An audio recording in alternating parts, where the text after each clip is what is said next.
In the heart of America, amidst the vast plains and peaceful small towns, a dark shadow began to loom over the horizon. It was a shadow of terror, born from a string of unspeakable crimes that would shake the nation to its core. This is the story of Detective Ryan Carter, a man driven by justice, who risked everything to uncover the truth behind a series of brutal killings that left no survivors and even fewer answers. Detective Carter was a man of quiet strength and sharp instincts, with over 2 decades of service in law enforcement. Known for his relentless determination and methodical approach, he had solved some of the most challenging cases in his career. But nothing could prepare him for the horror that awaited him in the small farming town of Ridgewood, Kansas. It began with the discovery of a crime scene so chilling it defied comprehension.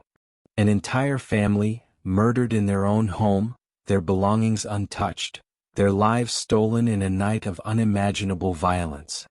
As Ryan examined the scene, he noticed the precision, the lack of hesitation. This was no ordinary crime. It was calculated, systematic, and terrifyingly efficient. Soon the reports started flooding in. Over the next 3 months, 4 more families were found slaughtered in remote locations across the region. Each case was eerily similar, leaving investigators with no witnesses, no survivors, and no clear motive. A pattern began to emerge, but the trail was cold, and the killers seemed to vanish without a trace after every attack. The media caught wind of the story, and the killers were given a name: the Midnight Reapers. Fear gripped the small towns of Kansas as people locked their doors, fearing they might be next. But Ryan Carter wasn't one to back down. He and his team pored over every shred of evidence, desperate for a lead. Then a breakthrough came from an unexpected source: a trucker who had seen a suspicious black van near one of the crime scenes. The trucker remembered part of the license plate, a small but crucial detail that reignited the investigation. Ryan and his team traced the lead tirelessly, uncovering fragments of the van's movements. As the investigation deepened, a chilling picture began to form. The killers weren't just criminals. They were a nomadic gang, highly organized and bound by a code of silence. To them, these killings weren't just crimes. They were rituals, acts of power, and displays of dominance. Ryan's instincts told him they were planning another attack. He pored over maps and surveillance footage, identifying a potential target: a small, isolated farm on the outskirts of Elmsworth, Kansas. Time was running out, and Ryan knew he had to act fast. With his team mobilized, Ryan set out to stop the Midnight Reapers before they could strike again. But as he drew closer to the truth, he realized that the gang wasn't just eluding the law.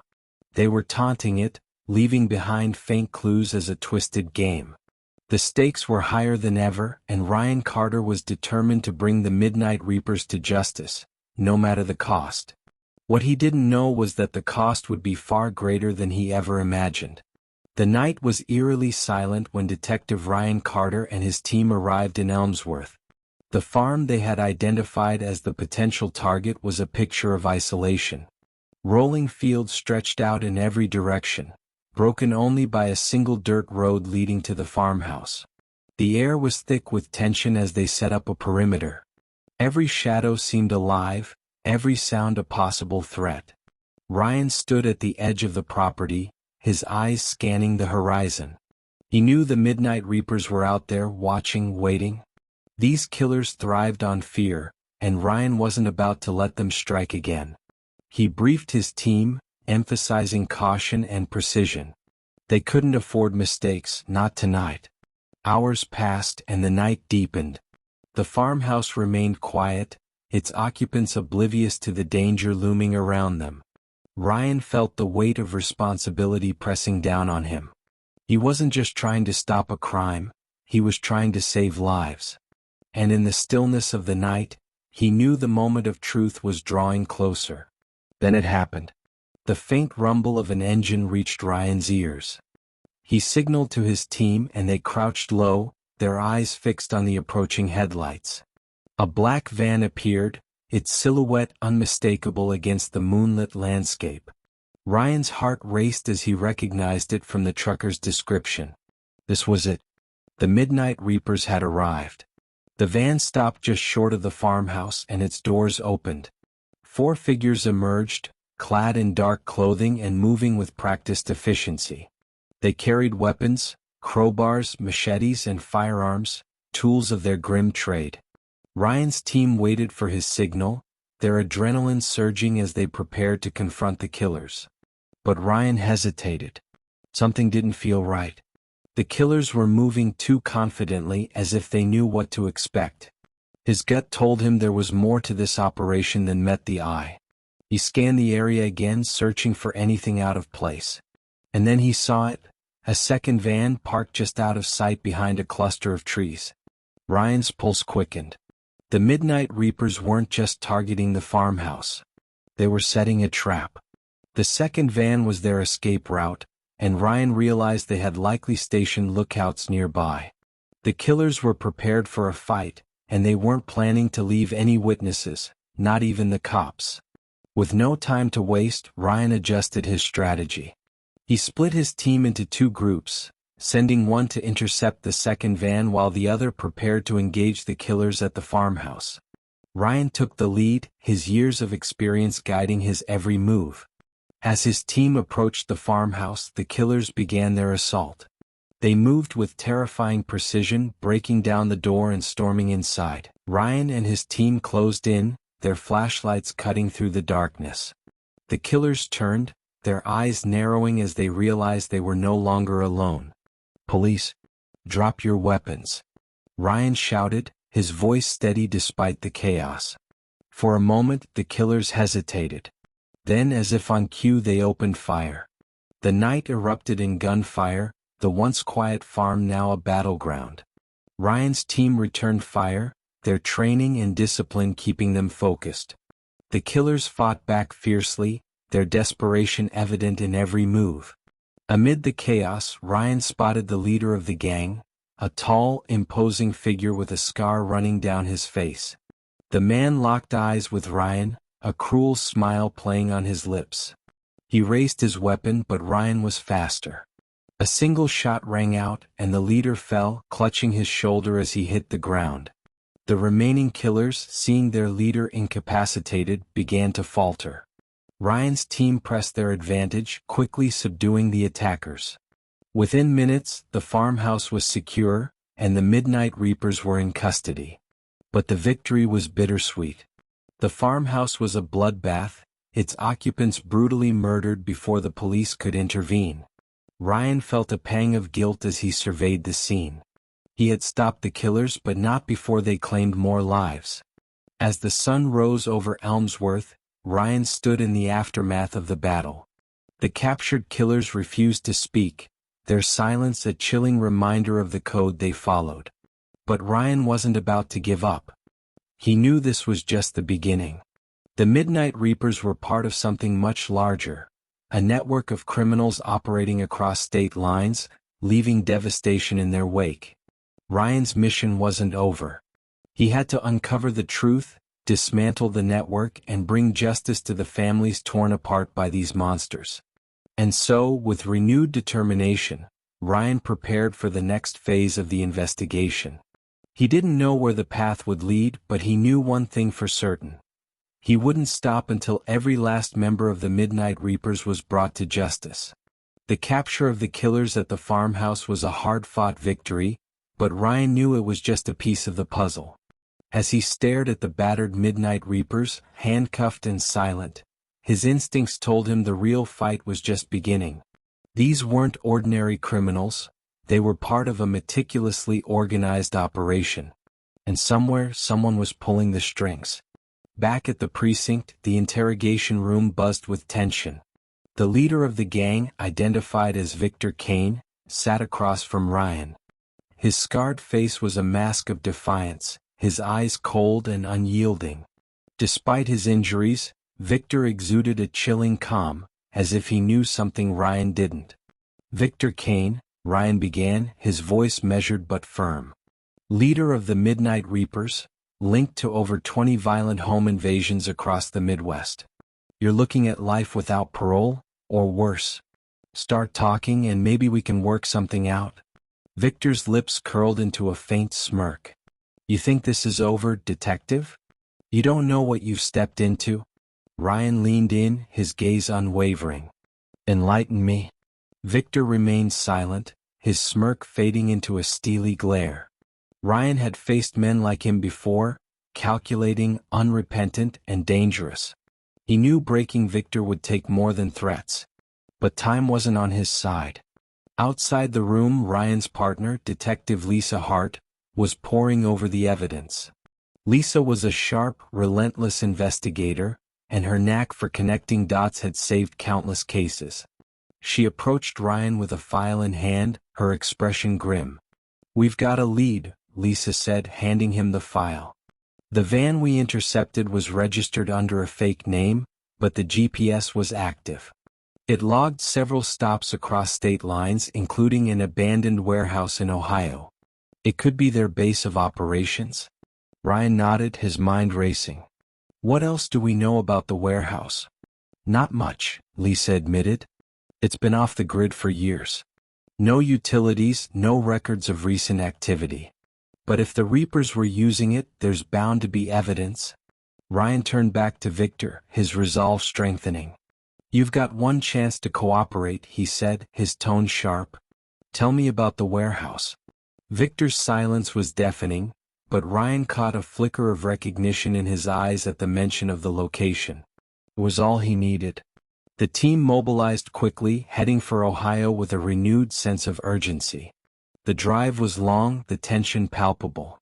Ryan used the time to review the case, going over every detail with Lisa.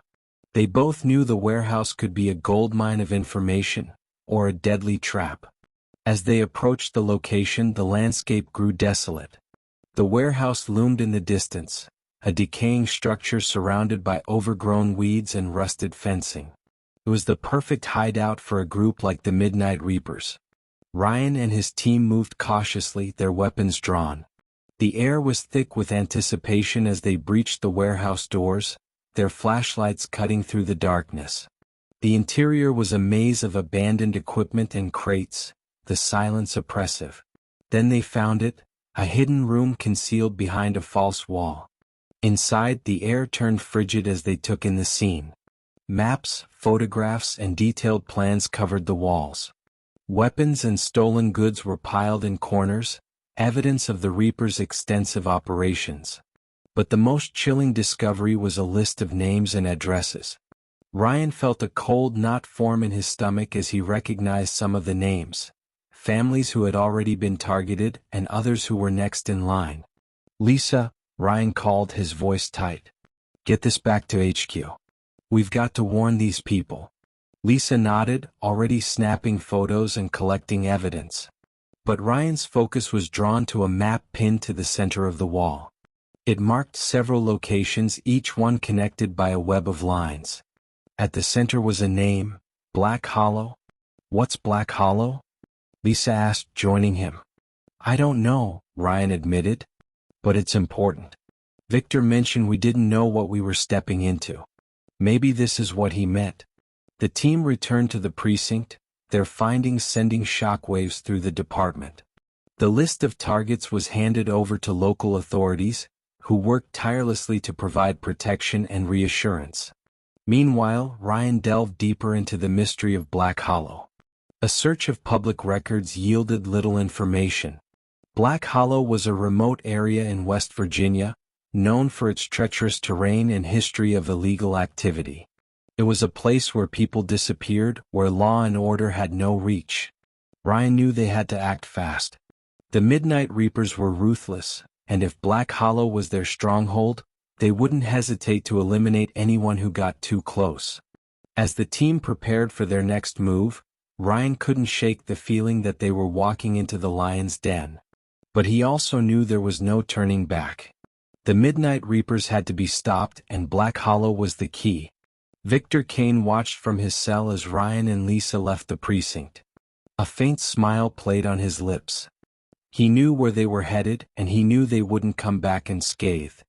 This isn't over, he muttered to himself, his voice low but filled with conviction. Black Hollow loomed on the horizon like a dark secret that refused to stay buried. The name alone sent a shiver down Ryan's spine as he and Lisa approached the area with a specialized task force. Every officer was handpicked for their expertise in high-risk operations. Their mission was clear: infiltrate the Reaper's stronghold, dismantle their network, and bring the elusive leader to justice. The closer they got, the more isolated they felt. Cell service dropped off miles ago, and the roads narrowed into barely navigable trails. The dense forest surrounding Black Hollow seemed to close in on them, the air thick with foreboding. Lisa glanced at Ryan from the passenger seat of their armored vehicle. "You think this is it? The end game?" Ryan's jaw tightened as he scanned the map on the dashboard. "It has to be. The scale of their operation points here. If we're lucky, we'll find their leader, or at least enough evidence to dismantle the Reapers for good." But luck had never been on their side. The team stopped a mile out, parking their vehicles under camouflage tarps. They moved silently through the forest, their gear blending into the shadows. Ryan led the way, his pulse steady but his mind racing. The woods were eerily quiet, save for the occasional rustle of leaves or distant hoot of an owl. When they reached the perimeter of Black Hollow, they paused to assess the situation. Through binoculars, Ryan saw the remnants of an old mining camp repurposed into a sprawling compound. The buildings were crude but functional, connected by makeshift pathways and illuminated by harsh floodlights. Armed guards patrolled in pairs, their rifles slung casually but ready for action. "This isn't just a hideout," Lisa whispered, crouching beside him. "It's a fortress." Ryan nodded grimly. "And we're breaking in?" The plan was precise: divide into teams, disable the guards, and secure the central building.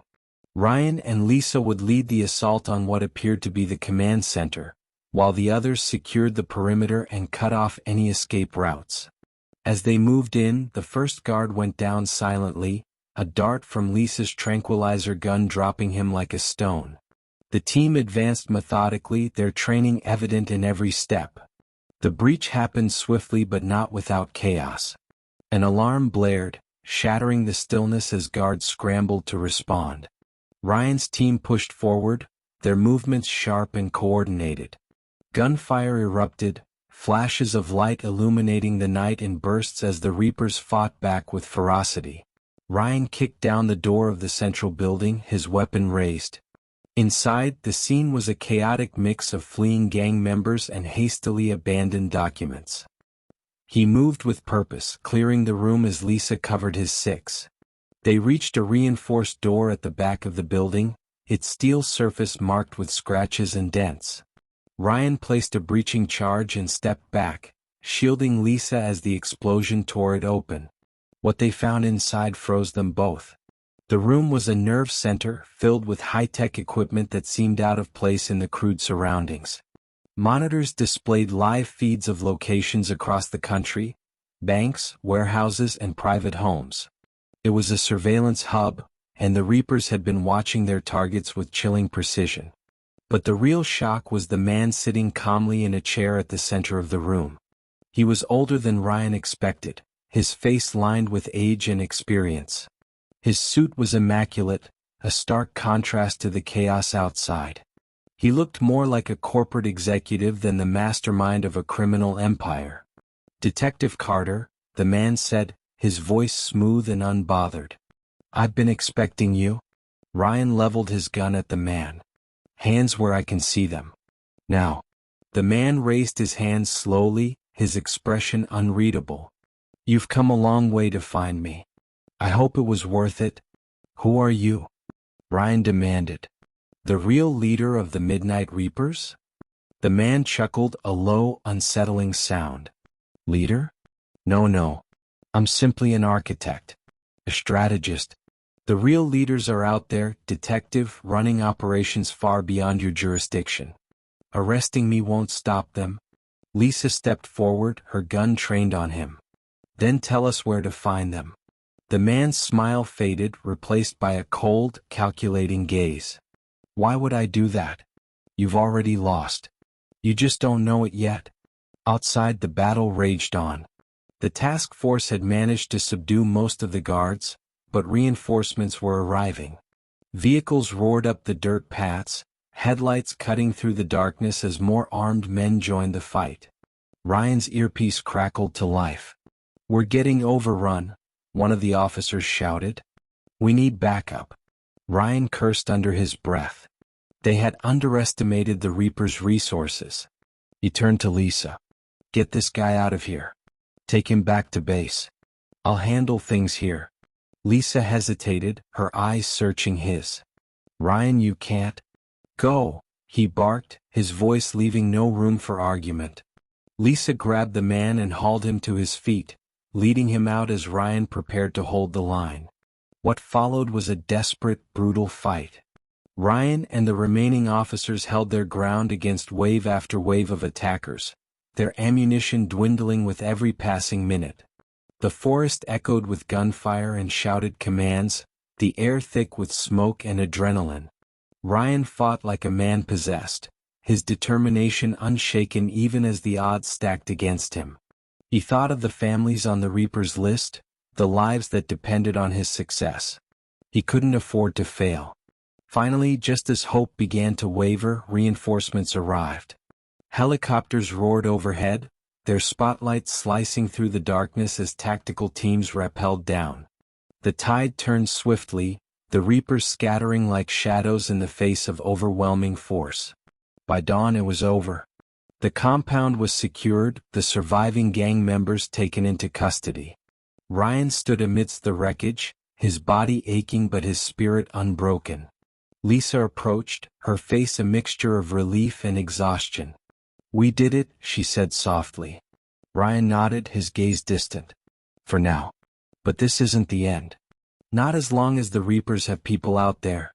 The man they had captured was already being interrogated, his secrets slowly unraveling under the weight of evidence and relentless questioning.